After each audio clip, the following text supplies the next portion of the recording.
Welcome to the Big Nutty Speaker Series. So tonight we have Kevin Nelson with the Francois Chouteau and Native American Heritage Fountain. And he's going to talk to us about Francois Chouteau and the Chouteau family, which were very prominent in early Missouri. And Chouteau's being considered the founder of Kansas City. I don't know if we're going to hear very much about Mother Chouteau, who little bit considerably longer than Dad, but and there are also Kevin is with the Clay County Archives Society, Association, whatever they are. It's Clay County Archives and Historical Museum. Okay. And Larry, it's Keith, not Kevin. Okay. Just off the square in Liberty, which I'm just learning about, and seems to have some immense resources. I heard earlier about some books that were almost 100 years old. Also with the Northland Chamber, and working on a fountain commemorating Chouteau and the Native Americans that were in the region at the time. That will be on Chouteau Traffic Way.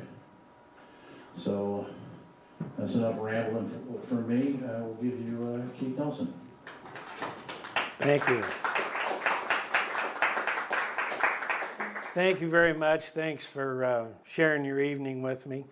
The topic name is Chouteau's family's impact on Missouri and the Francois Chouteau and Native American Heritage Fountain. I've been a part of a group that is working on a project to honor Francois Chouteau and the Native Americans in which he traded with at his fur trading post. Francois is considered the father of Kansas City. Before I address the fountain, I want to give you a little historical background on the Chouteau family. The presentation will try to cover the Chouteau's impact on the development of Missouri, the impact on our local history here, the relationship with the Osage Nation, and we'll, at the end, talk about the fountain, make a presentation of it. I'll be focusing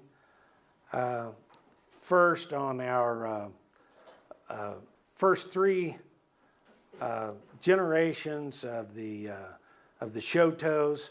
Our matriarch, Therese Chouteau, who's considered the mother of St. Louis, her son, Auguste René Chouteau Jr., and Jean-Pierre Chouteau Sr. Then the third generation will talk about Francois Chouteau and a couple of his brothers. So Marie-Therese Bourgeois Chouteau, who is considered the mother of St. Louis, she married René Chouteau, Auguste Chouteau Sr. in New Orleans. René was an abusive husband. He deserted the family, and some of the history shows that he went back to France for quite some time. So while in New Orleans, Therese Chouteau met Pierre Leguiste, and they became lifelong partners. They never married. She never divorced. All of the children that Leguiste fathered used the last name of Chouteau. So in 1749, Therese and Auguste Sr. had a child, René Auguste Chouteau Jr. And in 1763, Leguiste and Auguste Jr. came up the Mississippi River and settled just south of the confluence of the Missouri River and the Mississippi. 2 years later, they founded the city of St. Louis. And even though Geese Jr. is only 14, he is credited, along with Laclede, as founding St. Louis. The town didn't happen by osmosis. They actually platted out the streets for St. Louis. The Chouteau family was the most prominent fur traders in Missouri. And if you didn't know, French fur trading was going on back in the 1680s along the Missouri River. And that lasted until about mid-1800s.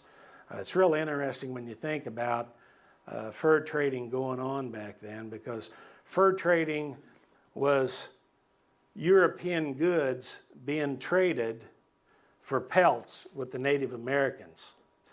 Those pelts were being shipped down the Missouri River, down the Mississippi, sometimes up the Mississippi to Canada, but down to New Orleans, loaded on ships to go back to Europe.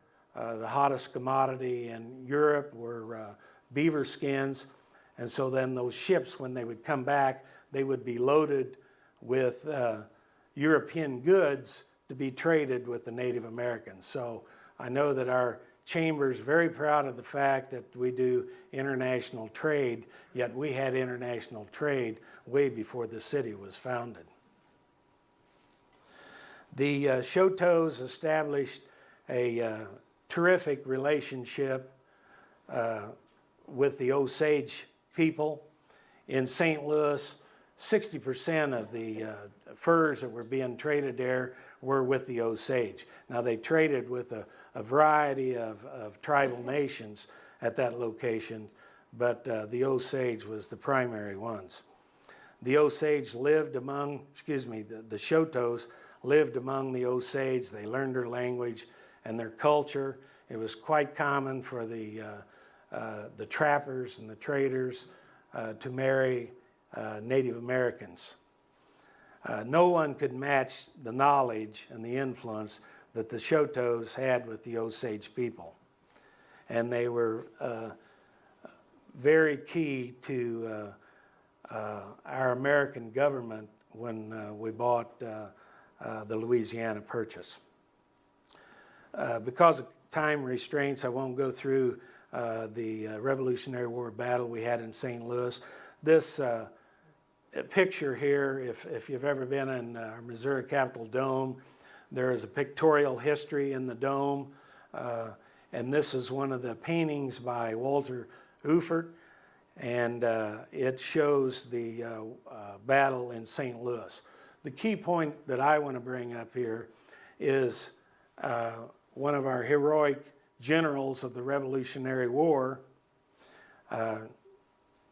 George Roger Clark, was buying his supplies for his troops for the Revolutionary War from the Chouteau family and across the river in Cahokia from the Greshant family.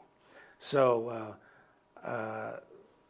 the reason that the battle happened here was revenge because of these Frenchmen supplying General Clark with goods.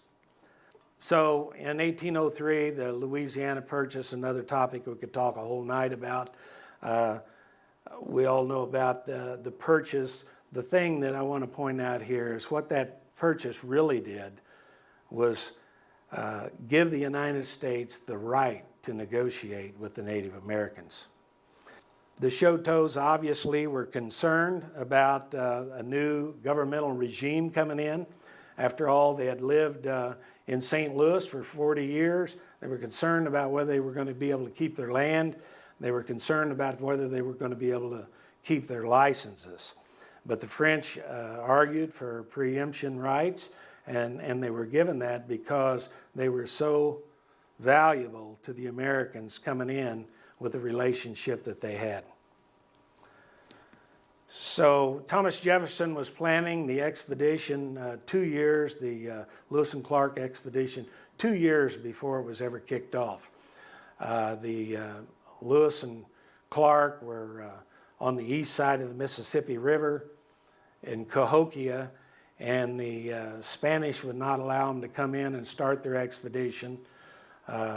Finally, when the purchase was consummated, they were able to come in. But in the meantime, Lewis and Clark was coming across the river, staying with the Chouteaus, and the Chouteaus briefed them on the Native Americans up the Missouri River, briefed them on the river, and then they also provided them with maps, supplies, and even a boat and a crew to follow them up to the Mandan village in North Dakota. There's those two handsome brutes there. While in St. Louis, Lewis and Clark talked Pierre Chouteau, again that's Francois' father, into taking a delegation of Osage back to Washington City to visit our president, Thomas Jefferson, and also they were taking back the first group of specimens and Indian cultures to Jefferson for Lewis and Clark.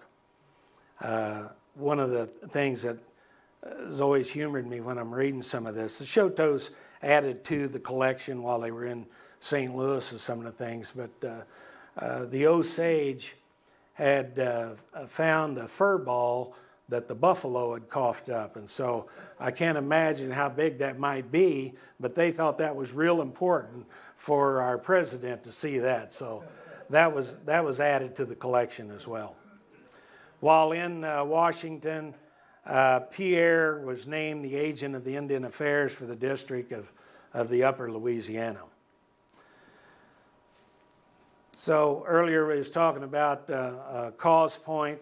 I love this painting, painted in 2003 by Ernest Ulmer, and it depicts Lewis and Clark on the point there at the confluence of the Kansas and the Missouri River. You can see here is the dog Seaman, and I suppose these two guys here would be Lewis and Clark. But watch this little brown point right here, showing you the next slide that comes up. This is that little brown point in 2015 when I took that picture. So to the right is the Kaw River at the confluence of the Missouri River flowing there, and the Kansas City skyline in the back. So the treaties with the Native Americans was obviously the darkest time of the history of Indian affairs. The Chouteaus witnessed and participated in several of these treaties. In 1808, the treaty at Fort Osage was started by William Clark. I might back up. Originally it was called Fort Clark because when they came through here in 1804, they decided that would be a good location for a fort. So they built the fort in 1808, and that was actually built to protect the Osage from other warring tribes. And it was a factory trading system there to where the government was going to be trading merchandise for the annuities that they gave from the treaties, and also for pelts. That didn't work out very well, and by the War of 1812, that was eliminated. It's kind of like the government today, that the system probably works better with privatization on some of the things. So the Chouteaus continued their fur trading. After a failed attempt by William Clark in negotiating the Treaty of 1808, he called on Pierre Chouteau to do negotiating, and Pierre was able to negotiate a new treaty, which that treaty actually gave up all the land from Fort Osage east. And so the treaty went back to the War Department, and after reviewing the treaty, the War Department wouldn't sign off on it because Pierre Pierre had penciled in that he was going to be keeping 20,000 acres that the Osage had given him, I think in Saline County. And so they balked on the treaty for quite some time. And then after determining that the treaty was too valuable to let go, Pierre was able to keep his 20,000 acres, and they signed off on that treaty. This is another one of those pictures. You can see the archway. This is in the capital of our Missouri state capital. And it shows Francois Chouteau in that white uniform negotiating the treaty. So around 1811, open warfare broke out along the upper Mississippi River. The British were inciting the tribes on the upper Missouri and the Mississippi. Pierre became the point man and secured the loyalty of the tribes and did some spying for them. It was very important for him to be able to use his influence with the Osage. There were some other 37 tribes that sided with the British during the War of 1812. A.P. Chouteau, who was a half-brother to Francois and Pierre's first son, he was very influential into Kansas and into Oklahoma. He recruited some 260 warriors in preparation for battle and marched them towards Jefferson City. The Indian, by the way, they weren't needed after getting them there, and the Osage were disappointed that they weren't going to be able to get into battle. Indian attacks ended in the 1850s after reaching a peace treaty. I'm going to fast forward here because of time and talk to you about Francois Gesseau, Chouteau. He was born in St. Louis, again the son of Pierre Chouteau and the grandson of the founder of St. Louis, Laclede. He spent his early childhood among the Osage. Pierre was in charge of Fort Carondelet in Vernon County on the Osage River in 1802. He brought the family back to St. Louis. Later, when Chouteau was 14, he went back on the Meridocene River to work with his half-brother. While he was there, he fathered an Indian son when he was 17 years old. Pierre spoke French, English, Osage, and perhaps other Native American languages. In 1816, he and his cousin, Pierre Chouteau, obtained a license to trade with the Osage, the Kansas, and the Pawnee Indians. In 1819, Pierre married Berenice Therese Menard, daughter of Pierre Menard at Kaskaskia. Pierre was a very influential person in Kaskaskia. In fact, he became the first lieutenant governor of the Illinois Territory. He had a fur trading operation there. He was a part of the Missouri fur trading business company. He and Francois had evidently established some kind of a fur trading arrangement when Francois was back here in Kansas City, because letters he wrote to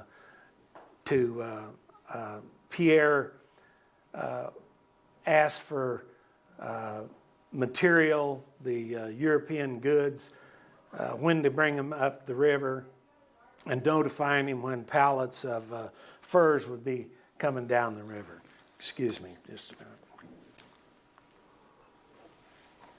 You might be interested to know that the big merchants we have now in Kansas City, Menard's home improvement stores, they are related. I did a little genealogy tracing and traced a grandfather back in the 1500s to both Berenice Menard and to John Menard, the billionaire who owned some 360 Menard stores.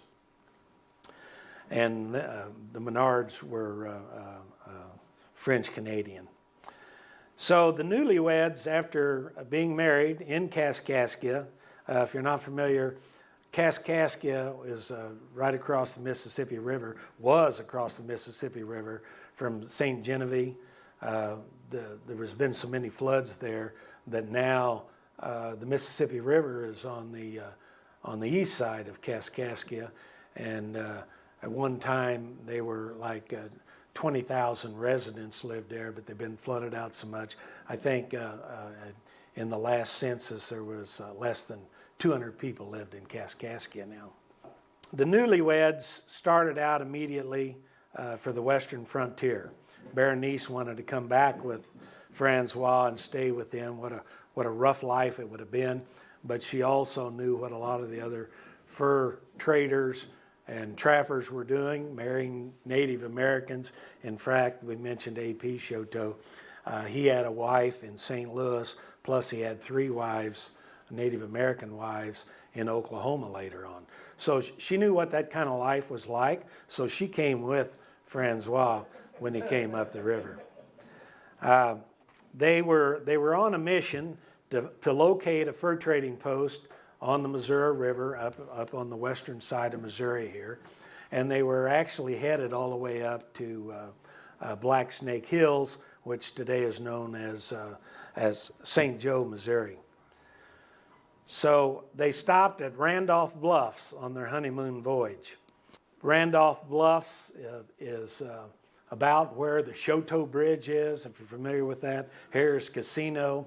That's not to be mistaken for the little city of Randolph, which is about a mile east of this location. But this area was called Randolph Bluffs, and it was at the confluence of Rock Creek and the Missouri River. Today, Rock Creek runs between North Kansas City Hospital and Cerner Corporation and right by Harris.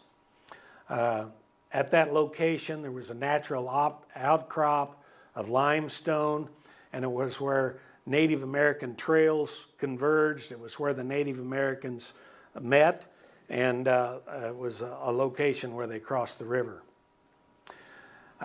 Later, there was several ferry operations from that site. In 1825, Richard Linville had the first ferry there, and a year later, Calais Montatone had a ferry at that location.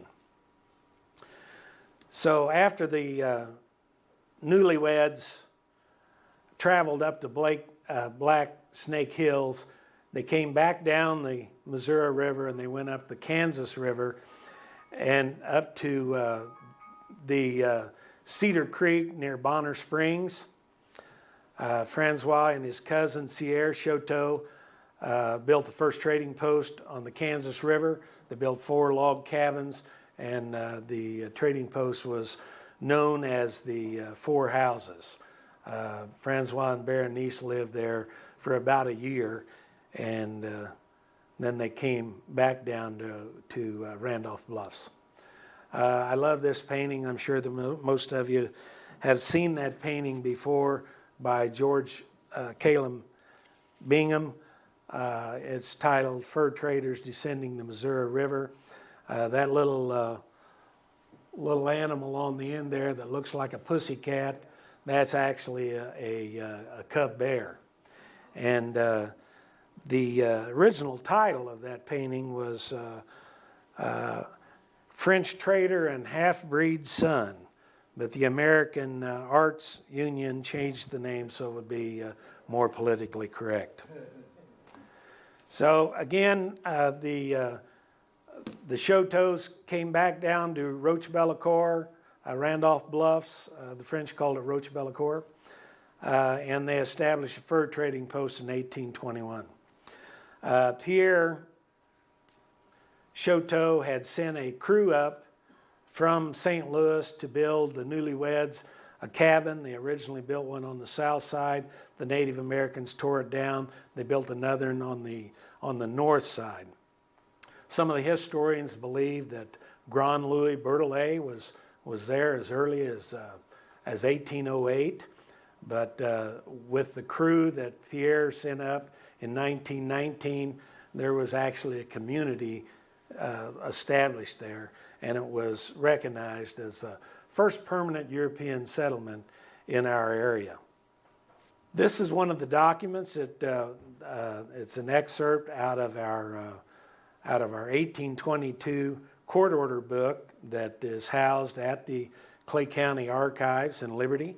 This happened to be an entry in November 1823. It's very hard to read, but it really needs a little more studying by a more knowledgeable historian than myself. But it's kind of cool that O.F.G. Chouteau bought 6 retail licenses at $5 each for $30.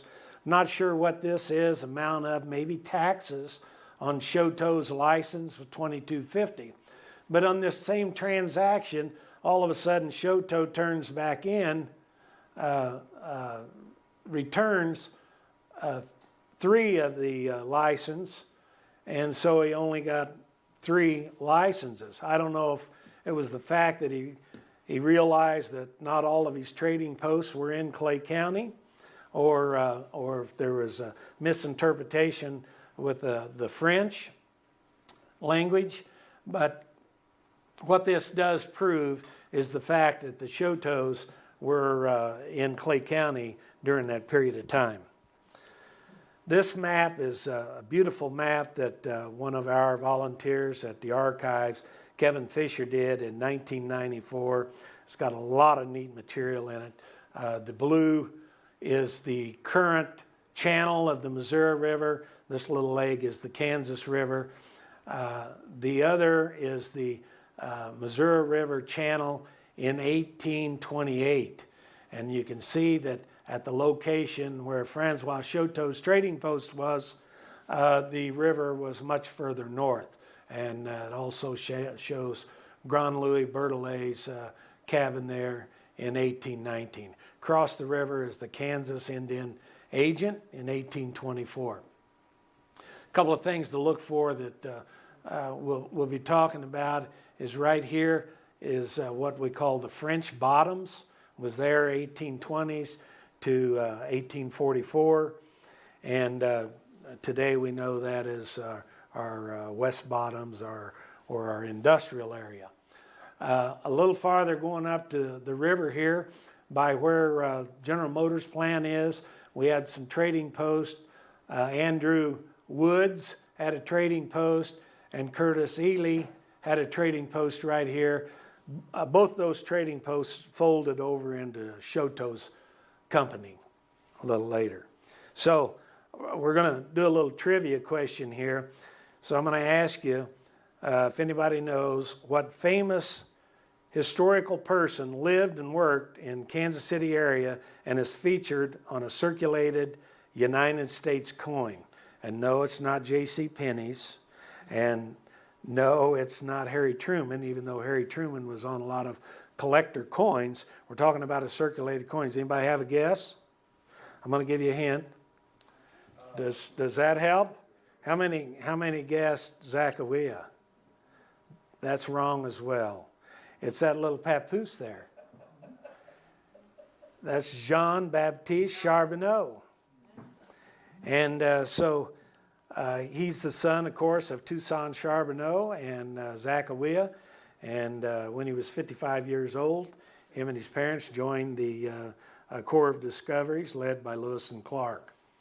Later on, William Clark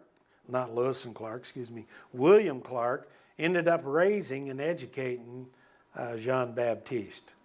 In 1821, at the age of 16, he lived and he worked at the Curtis Woods trading post that we just saw.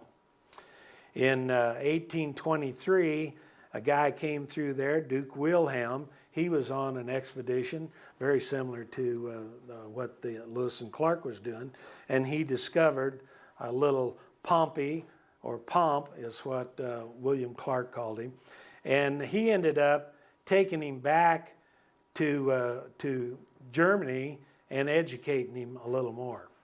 Later, I guess, when Pompey came back, he became a guide in the Rockies and an interpreter, very much like his father. So in 1821, Francois and Berenice had their first child. Berenice traveled to St. Louis to give birth to their first few children. Imagine that trip when you're pregnant going down the old Missouri.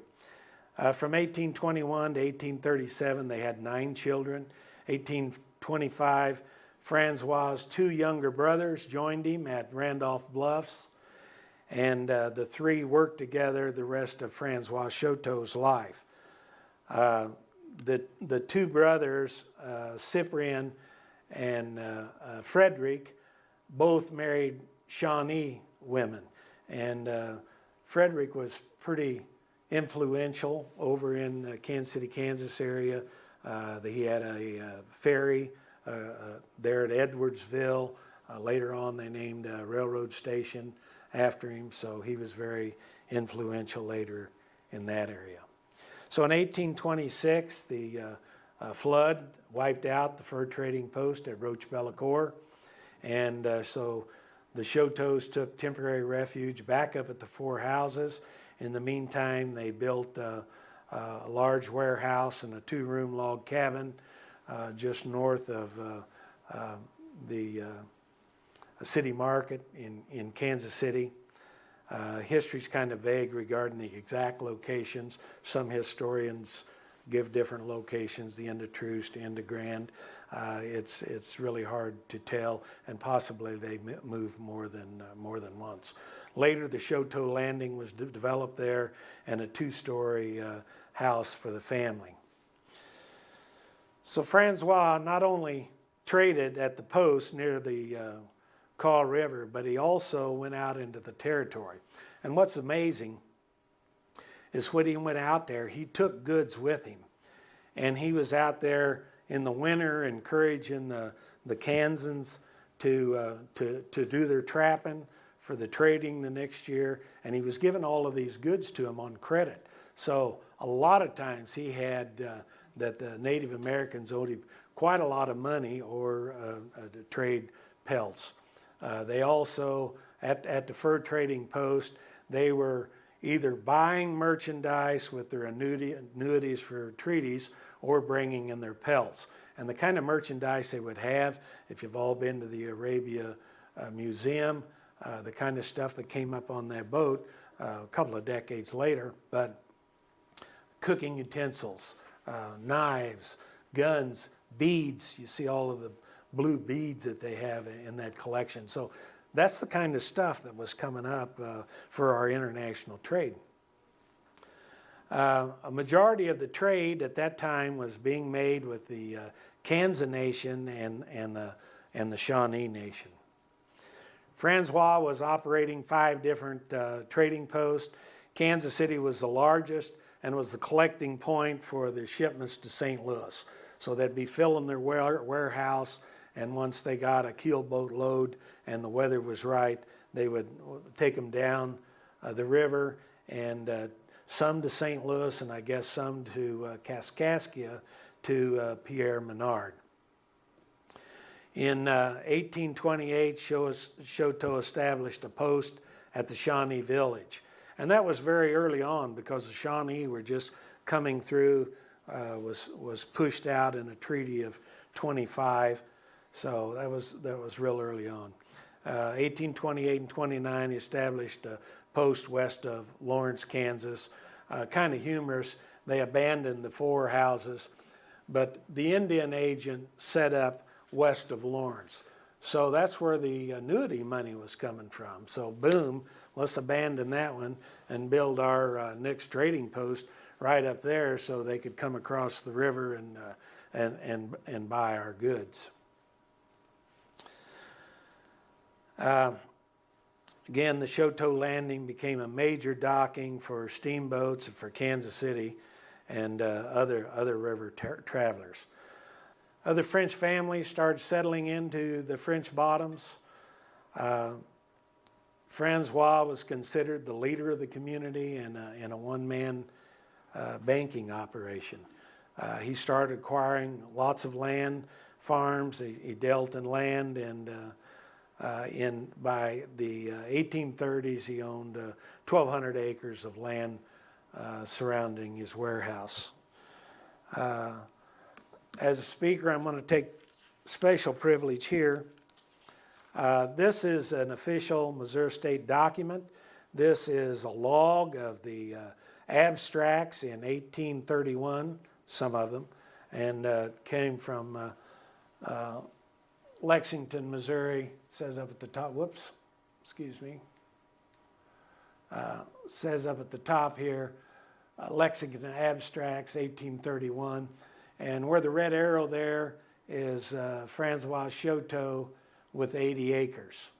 Down this next red arrow is my third great-grandfather, Peyton Y.G. Bartee, with 80 acres in Clay County. This was up in Jackson County. So it's pretty significant for my family because this is the first source document, original source document that we can tell when my third great-grandfather was in Clay County. We thought it was about 1830. We know he also was a part of, he was a trustee and a clerk at Mount Gilead Church in 1834, which Clay County, it's still a historical site for Clay County. There's others on this document that are relatives, some other names from Clay County. Coram, George Huffaker was a relative of mine. James Kimsey up here was also an uncle. My grandmother, my fourth great grandmother was a Crowley and then married a Kimsey, so that's one of my uncles. So that got off on a personal binge, but I just thought it was so exciting when I found my grandfather's name on the same document as Francois Chouteau. The community again started growing. The Chouteaus built a two-story home rather than a two-room home near the landing and at the warehouse on the Missouri. In 1835, Berenice had the first Catholic church built here. It was a log cabin on 10 acres. And today, on that same 10 acres, a block away from where the log cabin was, is the Gold Dome Cathedral that we all know at 11th and Washington. Originally, the church was called the Chouteau Church, and then later it was changed to the St. Francis Regis Church. So in 1838, Francois is stricken by a heart attack and dies on the banks of the Missouri River. He was only 41 years old. November of 38, there was 14 neighbors that formed the town of Kansas on the land Gabriel Prudhomme had purchased from Chouteau in 1831. The Great Flood of 1844 came through. It wiped out the French bottoms. It wiped out Berenice's home, the trading post. Much of the farm was underwater. The flood eliminated the French bottom community. Many of the men went to the Rockies. A lot of the ladies stayed behind on Kansas City.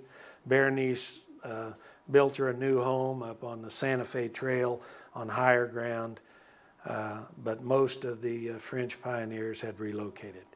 It destroyed most of the French heritage.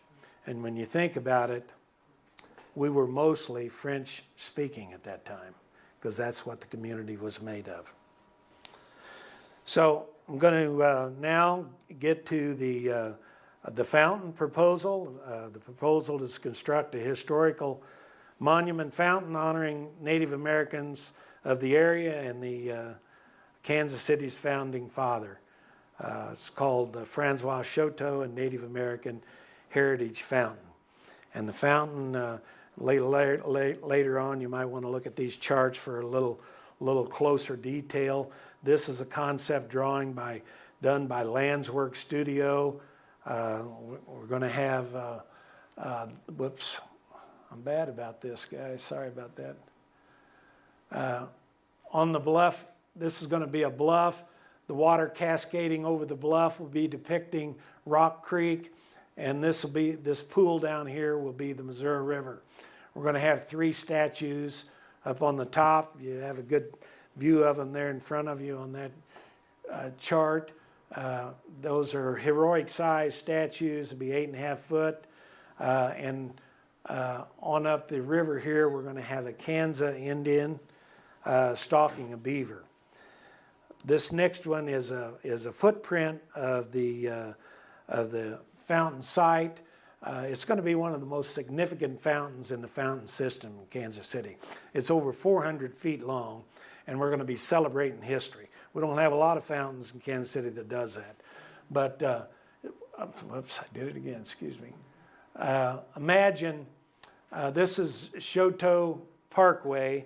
The fountain is going to be located north of Missouri 210, north of the Chouteau Bridge, about a mile from where the 1821 trading post was. And farther north is I-35. This is going to be just north of Parvin Road. And imagine this is the southbound lane of Chouteau Parkway. School bus pulls out here, kids unload. We're going to have an interpretive plaque here. This gray area here is going to be a depiction of the Missouri River, and we're going to have spigots in there, and they'll be on timers to when the folks are going to work and coming home from work. It'll be emitting a mist that'll look like a fog rolling off of the Missouri River. We come down here, and it's going to be an interactive fountain, and we'll have a dugout canoe here for the children to climb in, play in. There'll be some trading materials in there, be able to get their picture taken. We'll come on down and we'll have our Kansa sculpture here with some with him stalking beavers. Some of these circles up here are already here. They're rain gardens. Some of these sidewalks are already there. The city spent over $30 million changing Chouteau Trafficway to Chouteau Parkway, tore out some old businesses and stuff. So all of this is parkland in here now. So anyway, the kids will come on down here. They'll be able to walk over stones, walking over the river itself. This is a gathering area. Right here on the back, we will have a wall that will be carved out that'll look like a trading post with trading goods there. There'll be rocks around here. You can imagine the instructor standing in front of the fur trading post teaching the children about the history of this location and the Clay County area. So again, this will be the bluff where the 3 sculptures will be, and the waterfall coming over here. We have commissioned the international recognized artist Quan Wu. He is of Chinese descent. His home is in Overland Park. He has a studio there. Many of you have probably seen his work. If you've ever gone to the Kauffman Stadium, he's the guy that did the George Brett statue. He's done all of the sculptures and busts in the Negro League Museum. So this is kind of an example of what he's done. This is his concept drawing of Francois Chouteau in the top hat there with the rifle, and talking to an Osage Indian. And you have to realize that the Osage were very tall people, many of them 7 feet tall. And then we'll have the Osage woman there. Again, these are going to be 8.5 foot bronze statues. But below their feet, there will be some of the trading goods that he'll be trading with.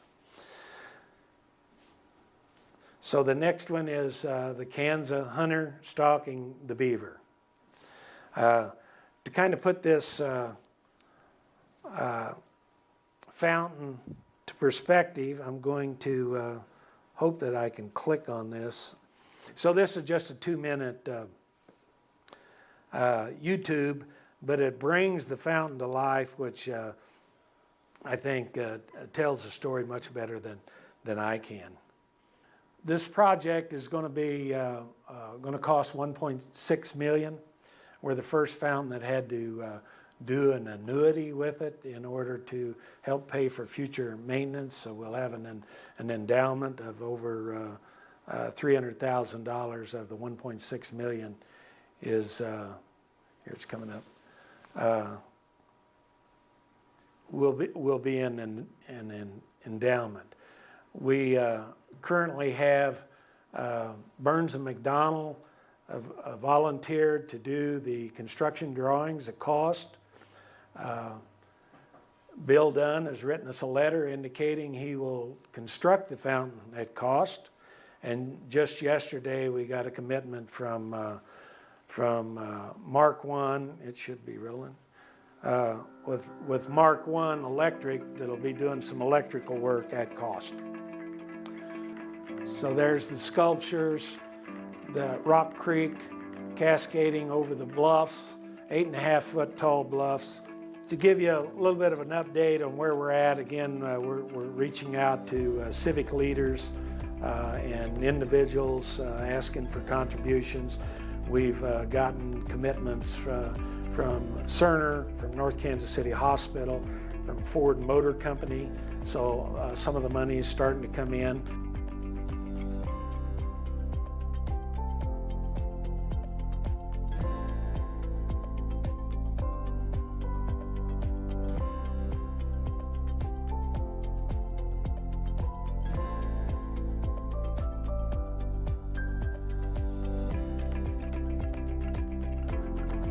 So it's turning night here, and this entire thing will be lit at night.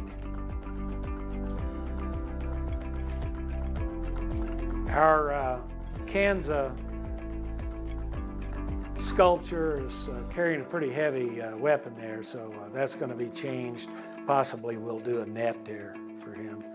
My wife and I visited the Osage Nation and the Kansa Nation last year. Was able to get an audience with the chief. Early on when we started this project, was one of the first things we wanted to do is get an endorsement from the Native Americans and get them to help our artist make sure that we got the proper depiction of the Native Americans. They are going to try to help fund the project. They're working on that right now. They have committed to come bring a group up of some dancers and some drummers and bless the property before we start on it. And then they'll be coming back up when we unveil the project at completion. So they're on board, very excited about what we're doing. We hope to have the project done by 2019. There's several anniversaries that we need to think about. 200th anniversaries coming up. In 2019 will be the 200th year that Francois and Berenice stepped foot on Roche Bellecour. In 2021, Missouri will be celebrating their bicentennial, and also that was when the first fur trading post at Roche Bellecour was developed, so that's 200th birthday for that. And then, of course, 5 months after the state of Missouri came in the Union, Clay County was founded, so it'll be celebrating its 200th anniversary. We hope that we can have several ceremonies and celebrations at this location with a finished fountain. Any questions? Sometimes my grandson comes with me and he dresses up in top hat and tails as Francois Chouteau. He's at school at Springfield, going to college there. So I brought my partner here. I'm going to call him Grand Louis Bertelet, because Bertelet was a trapper, not a trader. The Chouteaus were traders. Also, I have some brochures there, and they have envelopes if anybody feels like they'd like to make a contribution to the fountain. So, any questions? Thanks a ton. I appreciate it.